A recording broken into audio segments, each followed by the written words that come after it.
Alright, so I'm going to show you guys this discovery I made yesterday. I just didn't really have time to record it until now.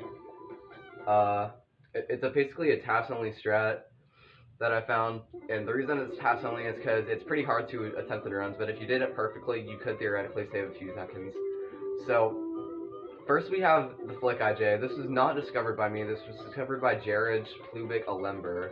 And basically, it's like a normal IJ where you just hold against a wall and then jump rapid. Like you can hold against certain walls and then jump rapidly to get really high and skip certain sections of the game. And there's a special one right here where it doesn't work like normally. Like if I try and do it normally, SpongeBob will get stuck and won't go. But if I let go of the control stick and then immediately like push it back, SpongeBob will in fact go higher because the game will be tricked to think you're letting go of the wall, but you're really not. So if you just keep flicking and keep jumping, you can get up. And I can just keep jumping here. But the thing is, the thing that makes this one undoable is that you'll always respawn. Like, look, I'll just do it one more time just to show. You'll always respawn, pretty much, if you try and do this. And this goes for any character. Like, there's a 99% chance that you will respawn, except for this one time where apparently I did do it. So, yes, this trick, basically you can just jump really high, faster than normal IJs. And you can get pretty high. You can even potentially jump, like, stay on that wall and you skip the whole fight. But that's not what I discovered. That's Jared's discovery. The thing I discovered is that you can get up there almost every single time. I just got very lucky there. Usually you will respawn, and that's why it shouldn't be attempted in runs, because you'll pretty much always respawn. But I found a way to make it so you usually won't. So you see how I have a second controller here? Well, if you take it out here, the game will try and focus the camera on both of them at the same time. Like, for example, I'll show you. So if you try and walk away with one character while one character is still, like, on that side of the screen, notice how it's trying to keep both on the screen at the same time. Eventually, it'll just spawn the second character next to SpongeBob or just on any platform. And the game does that on purpose, so you can't just get lost. Like the other character can't just get lost or anything. So far, we haven't found any, like, real skips to do that, but there is this task-only one. Basically, if you despawn the second player while trying to do this, you usually won't respawn. That's just what I found. And it's just me controlling both players right now, so let's try this. If I just try it while the second character happens to be out, let's see what happens. See, I respawn. But let's say I get up here, pause the game, disable the second controller, which happens to be where I have to remove the battery on Wii U. So I just pause the game, and then I just keep jumping.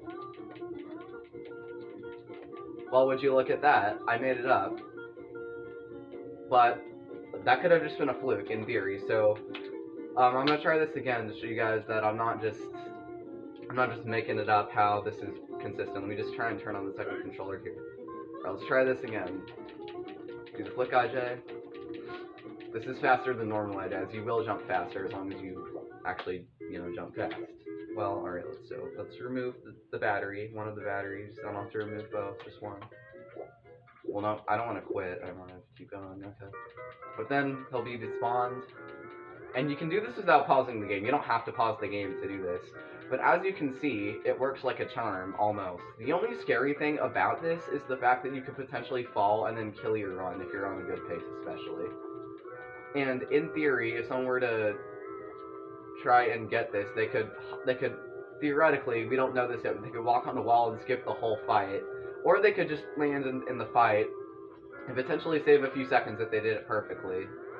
Like, let me show you guys how long it normally takes to get there, and how much time you could potentially save if this strat was used well and completed perfectly. So let's go to Barnacle Road again, which happens to be the most broken level of the game. This level literally, the beginning of this level has more discoveries than anywhere. Like, this level in general just has more discoveries than any level in the game. So let me show you guys how long it normally takes with SpongeBob. And you do want to use SpongeBob for this level because there's a new infinite jump that I haven't done in a run yet. But So here's something more okay. So you have to go over here and you get a battery which happens to give SpongeBob invincibility or Squidward the double attack. And then they'll spawn here. Well, you got there pretty fast, right? Well, this isn't going to be faster with me doing it. But let's say a task were to do it the other way. Let's see. So I'll go back in the level.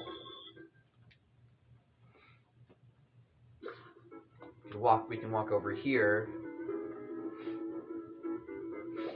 And then pull out the battery while I'm jumping, which happens to have a 3-second countdown timer on Wii U. Let's see if this works. I might have messed it up. Hold on. Just wait. See, it even works like that. So if I were to jump without staggering like I pretty much am right now, I seem to be getting lucky here. I can hop over the wall. Now, obviously, I'm not doing this as well as I could be doing this, and I did mess it up. I just messed it up, as you can see. But you can either get out of bounds, which is pretty much pointless. We haven't found anything out of bounds here, or you can just hop over the wall, and it can save a couple seconds if you do it like absolutely perfectly. Like maybe I don't think humans can really do this.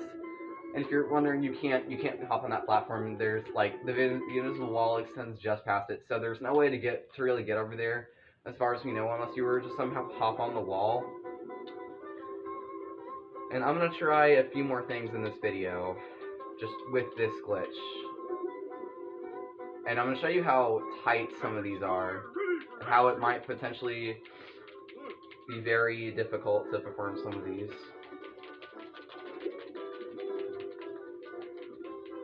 And how we can't just skip this whole fight yet, because it might be very difficult. So let's see if I respawn here. Well, I got it again. I'm just showing you how consistent this is. So you could theoretically walk on this invisible wall, but it's very narrow and very tight. It's hard to map out the invisible wall area right here.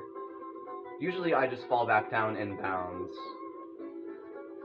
And there's a lot of glitches in this area just in general. So